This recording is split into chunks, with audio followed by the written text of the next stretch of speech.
wish of every spouse to live peacefully, this dream is far from reality for some couples. Recently, a popular gospel singer, Osinachi, was said to be a victim of domestic violence. It was alleged the husband abuse was what led to her early death. However, there have been rise of domestic violence across the country recently, even as the government and non-governmental organizations keep advocating for peaceful coexistence. The questions that comes to mind is, why is it that couples who vow at the altar to live for better, for worse, suddenly resort to abusing their spouse? Our guest today on Issues Today is Dr. Mrs. Olufunke Chenube. She's the Dean, Faculty of Education, University of Delta, Agbo. You're welcome, ma. Thank you so much. Domestic violence takes many forms, including physical, mental, social. What triggers violence in marriage? Thank you very much. This topic is a very important one, particularly to us or for us in Nigeria at this time, because of the recent death of the popular gospel artist Osinachi Nwachukwu. Domestic violence is it's a serious matter, and like you are asking, the triggers, so many things trigger domestic violence. One of them is when a person, either a man or a woman, that it's not only women that suffer violence, domestic violence, men also do. One of the very first, triggers of domestic violence is getting married to anyone that is unmarriageable. Okay. Many years ago, as a growing child, or as a young person, in one of the marriage seminars or series we had in my church then, our pastor then told us, or shared with us, that there are men and women that are unmarriageable. That means there are men and women that no one should get married to. Because you can't cope in a relationship with them. Okay. Man or woman. So if you're unfortunate to get into a relationship with somebody that is unmarriageable, you should know that that relationship will not end well. Okay. There will definitely be abuse. It may not be physical abuse where the person is pinching, pushing, or doing anything. Emotional. It can be emotional. Okay. It can be verbal. Okay. That every day you wake up, you keep hearing the same thing. It can be economical. That the person will just not be there economically to take up responsibility. So one of the very first, or one of the most important trigger is unmarriageable people. Okay. Number two, another likely cause of domestic violence is when you get married to somebody that has difficult personality.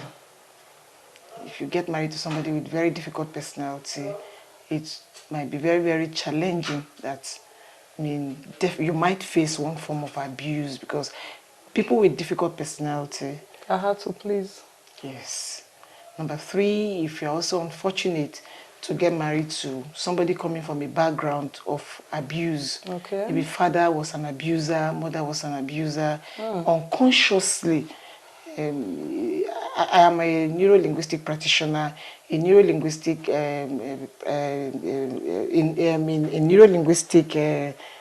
approach, we talk about the mind and language, and we are told that 95% of what we do as humans, 95% of the things we do are determined by our internal filters. Okay. And these internal filters are formed from very young age. So if, as a growing child, you grow up in an environment where abuse is normal, where they don't see anything wrong with abuse, a man beating the wife or the woman nagging is just a norm.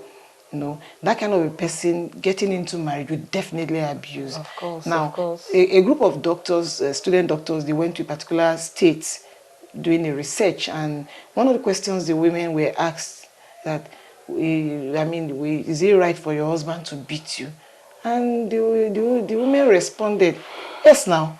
Let me use the little. If I do anything wrong, my husband will beat me now. Wow. So somebody coming from that kind of background, we Such don't see mentality. anything wrong with abusing the partner.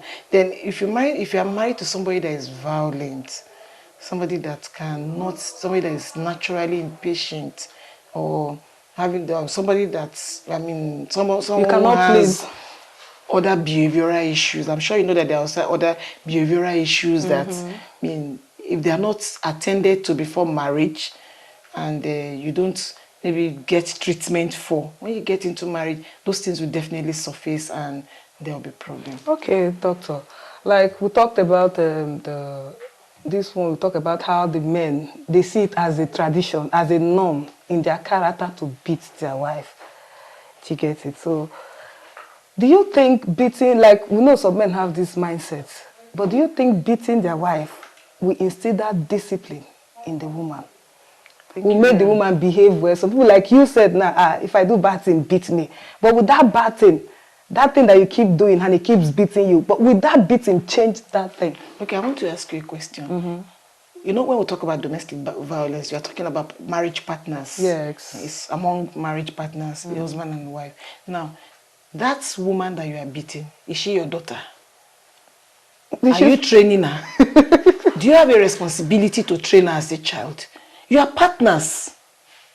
She's not your child. It is your child you discipline.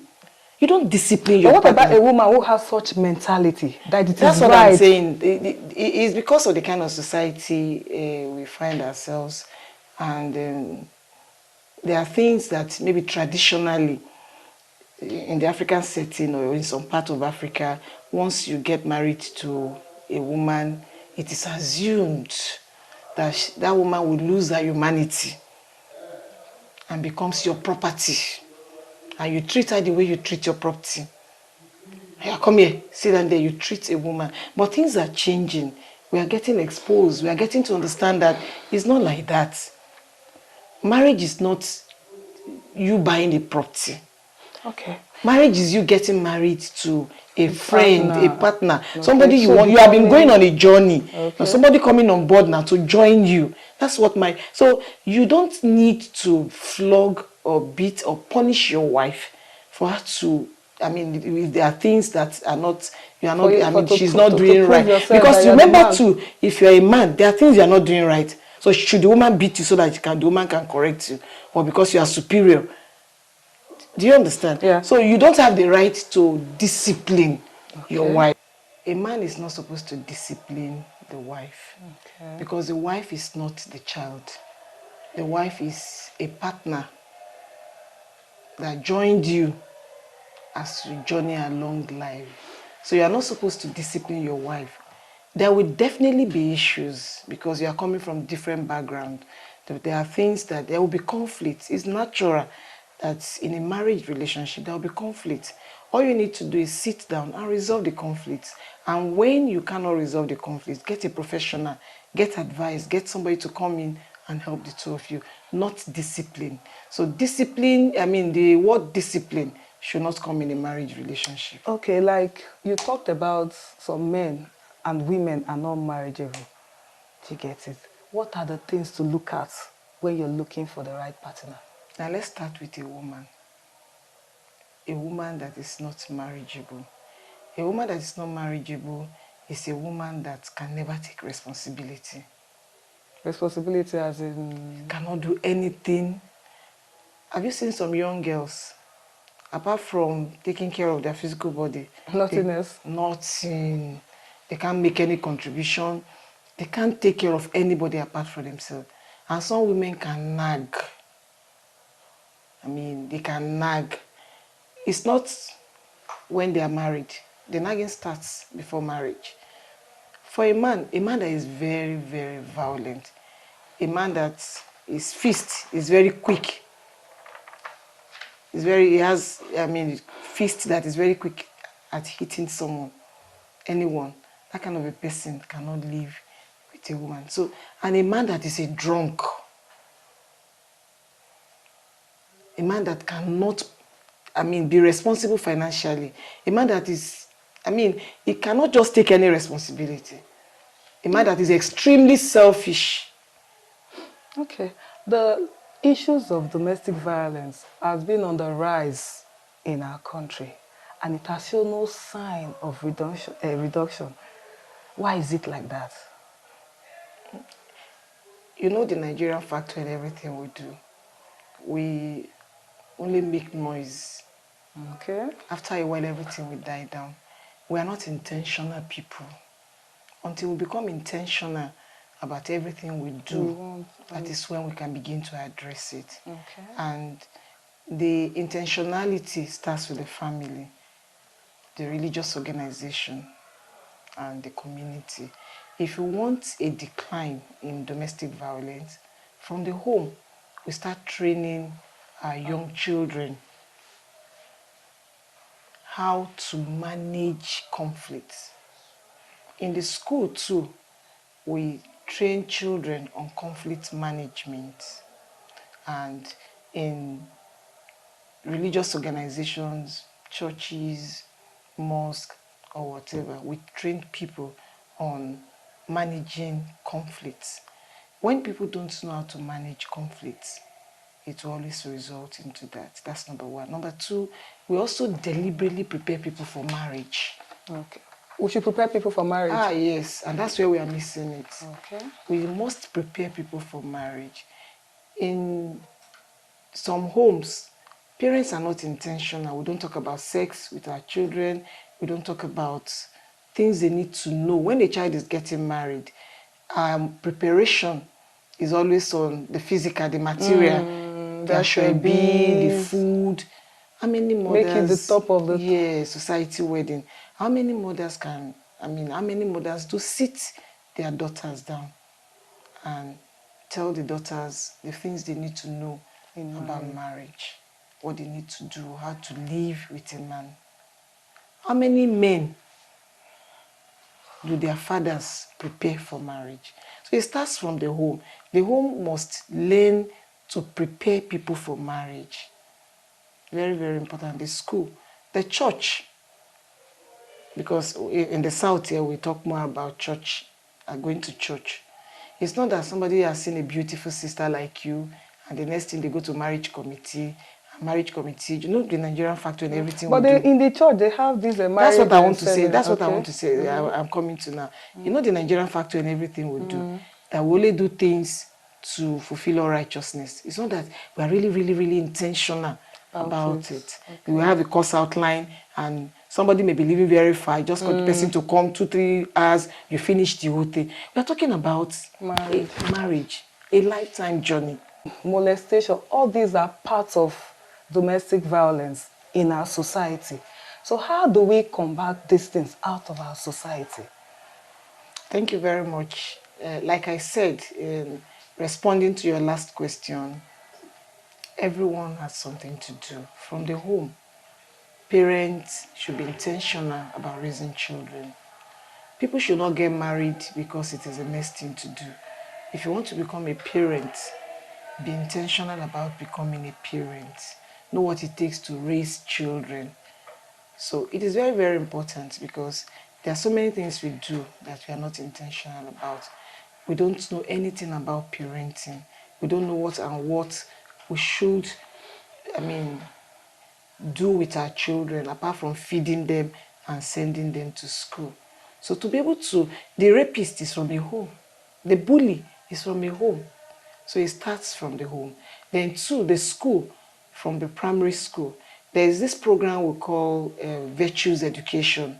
We are trying to introduce it in some schools. Virtues Education? Yes. Okay. Virtues Education is where every week you pick a virtue, maybe kindness, gentleness. And work on it. Yes. You teach the children about that virtue. Okay. You tell them people globally that have demonstrated that virtue, and then throughout the week you keep talking to them about that. So the school has a role to play, teaching children virtues, because what children listen to regularly or always will help them. So the school has a part to play. The church too. It's not just what people are doing now, taking advantage of people, speaking in tongues. People should teach people so that people will be able to know the right way to behave. When the home is doing their own, the school is doing what they should do, religious organizations too, they are doing, so that if we are not paying lip service to these things, we are intentional about them. And I tell you, we'll be able to solve the problem. Now, in the next,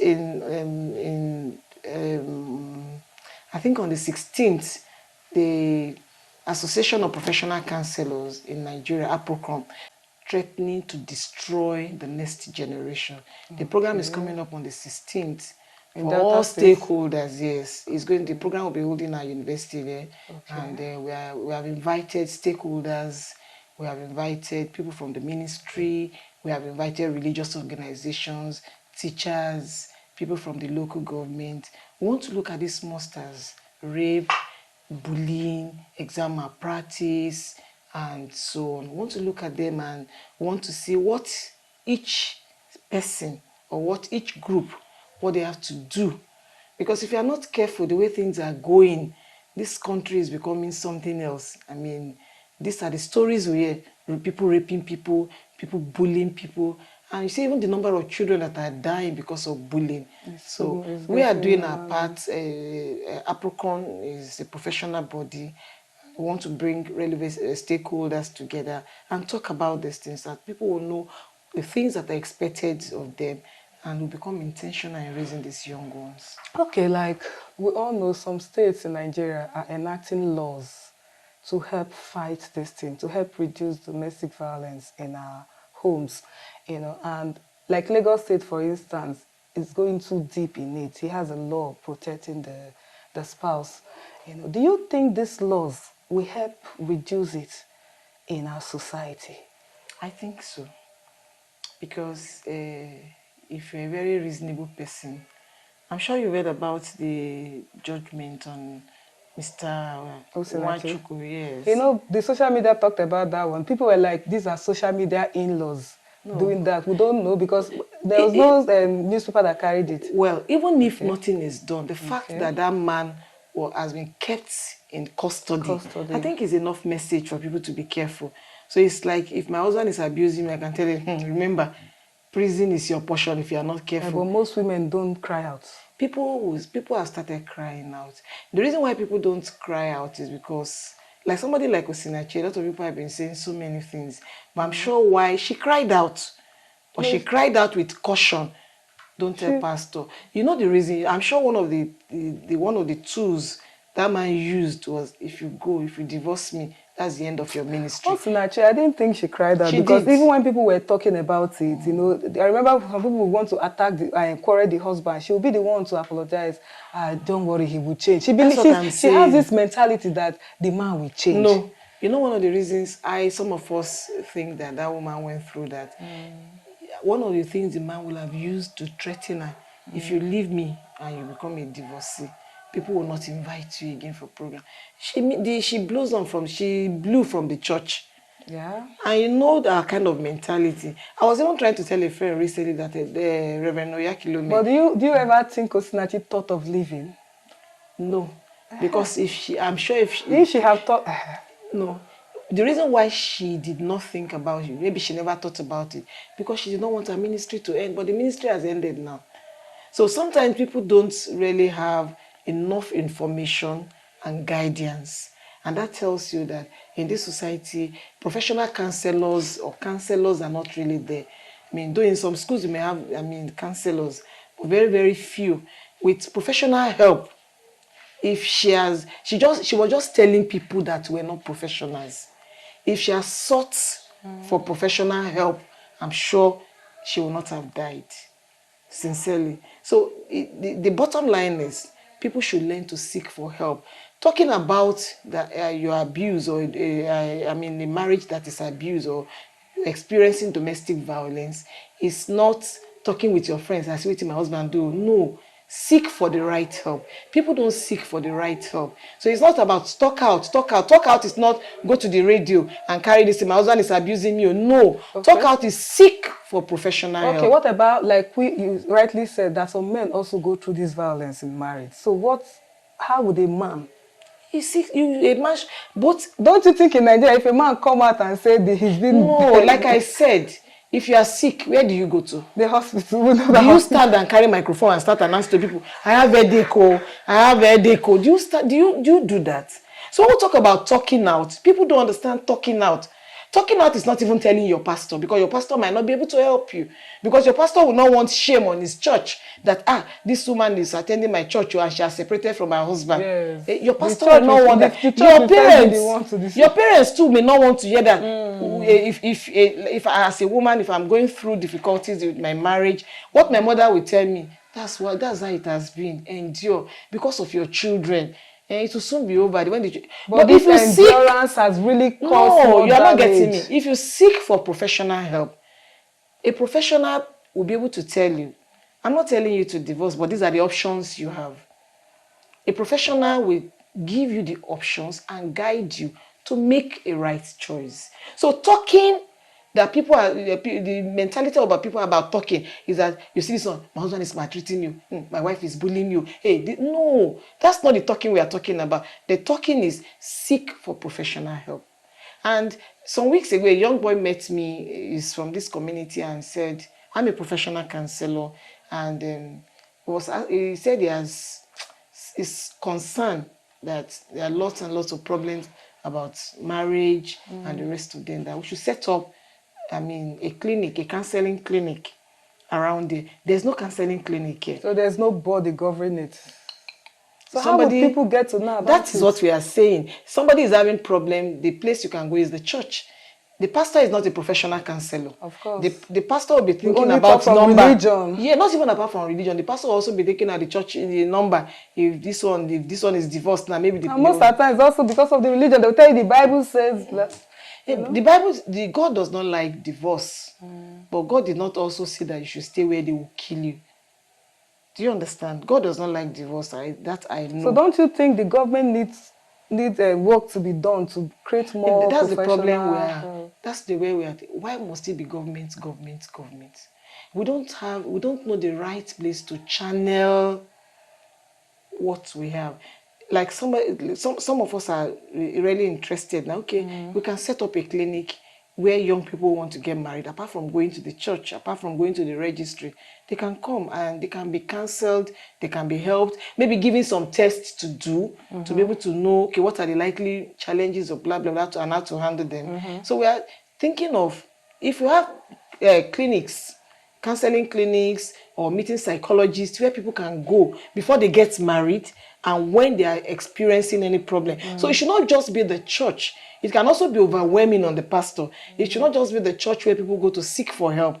There should be organizations, NGOs, people that are... So we should not just think government. We know the problem we have. You know when we talk about individuals setting things like this. It may not be individuals, an NGO. Okay, an NGO, fine. But some people have this fear of opening up. No. Yes. Well, let me tell you something. And I will give you that. Some people have this fear of opening up because mostly the women, we have some people that no matter what they go through, because you know why? It's not that they cannot open up, but they don't know who to trust. Yeah, that is the same thing we are saying. When you're having a challenge, I asked you a question. If you are sick, do you go to your neighbor and say, you know what, I'm sick? Oh. Your neighbor will say, go to the hospital now. Do you understand? The number one challenge we should address is encourage NGOs or encourage people that are experts to open up outlets where people can seek for help. I think that's the major problem we have here. I mean that, like in this community now, if you have one or two outlets that you're having a challenge, you can come to. If you're having a problem and you meet your lawyer will say, tell me everything. You can't hide anything from your lawyer. Okay, doctor, like we know, we have the lawyers. Those who have cases go to the lawyers. Those who are sick go to the doctors. What about marriage therapists? Do we have them in Nigeria? So that those who are having troubles in their marriage will, first of all, instead of telling friends, or they will go, and when they go to, they get such help. Do we have it in Nigeria? Thank you very much. Like I said, because people don't have information or they don't go to the right people, that's why they don't get help. Many a times they talk to the wrong set of people that cannot help them. Okay. People that will not give them informed information, if there's anything like that. Now, in Nigeria, we have marriage counselors, but they are very, very few. I'm talking about professional marriage counselors. Where you have lots of counselors, you have them in the church. And some of these marriage counselors in the church, they are not professional. They don't even know anything about human behavior, human psychology. They don't know anything. Now, in institutions where they run professional counseling, many of the people that they have trained, they are in schools. They are either as teachers. So there are just few people that, I mean, are taking learning beyond the classroom. So there's an organization, they do a program on family engineering, and there they have people talking about children, specialists, I mean, working with children, and then maybe with marriages. So we have marriage counselors, but they are very, very, very, very few. And we have them, the ones that we have that are men they're in the church. And trust me, many of them are not professionals. They are not armed with the right information or the right way. So we actually, there is real need in every community to have marriage counselors. I'm talking about professional counselors. Because like you said, there's no way you will get to a doctor. You will not tell a doctor, if you're having a headache, you won't tell a doctor you're having stomach pain. Because what your diagnosis will be dependent on what you tell the doctor. And there's confidentiality. Yes, in the counseling profession, and even for those that are psychologists, one of the ethics is confidentiality. You can't, except for security reasons, you can't reveal any discussion with your clients. You can't. So there's no way you will get to a professional you will not be confident. Yes. Because the professional will listen to you. That's one of the things you do in counseling. You listen attentively. The professional... And the person is not judgmental. No. There's what is called positive regard, unconditional. I mean, in counseling, the counselor will have gone through training, and the counselor knows that it's unethical for you to reveal the client's information, for you to be judgmental. Remember when I was talking in counseling, you don't even tell your client, this is what you will do. No. What you do in counseling, you make information available. Now you are going through this. You have told me, you have shared with me, your husband is doing this. So sorry about it. You empathize. Then you now tell you tell your client, okay, now that all these things are happening to you, what is the way forward? Number one, if it continues, your life is at stake. You may die. You may be injured permanently. You're already creating a wrong impression for your children, creating an impression, and I mean, they also very conducive to stay in a violent. Good. So what are the things you should do? Number one, this is one. This is two. If you do this, these are the consequences. If you do this, these are the consequences. If you do this, now what will you like to do? So a counselor does not take decisions for you. No. It just lead you to good. You make adequate information available for your client to be able to say, okay, if I do this, so that any decision comes good, any decision the person is taking, the person has made up his or her mind to not only that, the person understands what is the decision is taking. If I want to separate, these are the things I would do. These are the likely consequences. Then the person will take a decision. So once you take a decision, you own it. You own that decision. And because you own that decision, you can live through that decision. And when you are challenged along the line, you can still speak with your counselor. So what we need in the society, we need professionals, professional marriage counselors, professional psychologists that can help people that have been abused, even children that are in abusive homes. They also, they need treatment so that they'll be able to get out some of them where they have been stopped. So that before they also grow old and get into marriage, they will be able to have healthy understanding about what marriage is all about. Okay, so what advice do you have now for the victims of domestic violence and those intending to engage in such acts? Those intending to engage? Yes. Don't engage. Stop. I'm sure you heard about the lady that was her wedding was just a few days when this Osinachi's case came up. Yes. It was also so if you've seen signs that this person may likely abuse, the signs are always there. But people are too emotional. Yes, people are too emotional, or they have wrong perception that men are always like that. No. If you have seen the sign, this person at the slightest thing, poo poo, I will beat you, you will enjoy and start begging you again. That's his delight. Run. Not even stop. Run. But if you are in it, like I said, the counselor will not tell you come out. I won't tell you come out, but I will just tell you, if you remain, you might die. If you remain, you might be injured for life. If you remain, you might be raising up children that will be abusers. What do? God is against divorce, true. But God is also against you committing suicide. It's also against you killing yourself. So what do? Temporary separation can help. If you think that will be good for you, come out and you review the relationship again. Can we continue? The Bible frowns at you remarrying. Do you understand? So come out, at least seek for safety first. It is somebody that is alive that can even obey God. It's true. So option one, come out. Come out. Seek for safety. Option 2, you can decide to remain and prepare your will so that when you die, your children or your family know what. So anybody that's in an abusive relationship, going through domestic violence, 2 options. Okay. Stay. Thank you. Withdraw temporarily and review the relationship. Thank you, Doctor, for your wonderful contributions. Viewers, you've heard from our guest. Like she advised those intending to go into domestic violence, please don't. And victims of domestic violence, you need healing. You need to heal your mental stability. And we want to hear from you. Feel free to leave your comment in our comment section. Thank you. I'm still one and only Obi Edward.